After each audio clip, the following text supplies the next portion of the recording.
Syederulun beberapa nama tokoh politik Indonesia diprediksi muncul sebagai kandidat bakal calon presiden dan calon wakil presiden. Faktanya, calon presiden yang berasal dari luar Pulau Jawa dinilai memiliki tantangan tersendiri pada pemilu 2024 mendatang.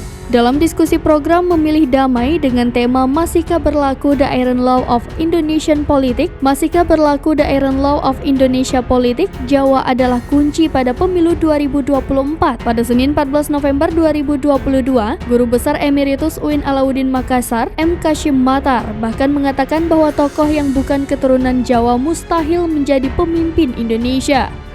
Menurutnya, selama ini Presiden Indonesia selalu diisi oleh orang Jawa, termasuk beberapa presiden yang terpilih sebelumnya. Adapun presiden bukan orang Jawa yang pernah ada bukan karena dipilih langsung oleh rakyat, tapi hanya sebagai pengganti.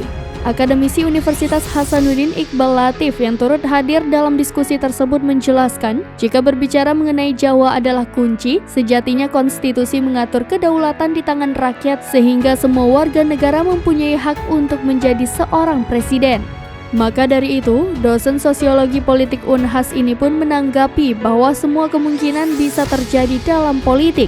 Terlebih, jika dilihat secara statistik pemilih terbesar memang berada di Pulau Jawa, sehingga realitas politik ini yang harus dipahami.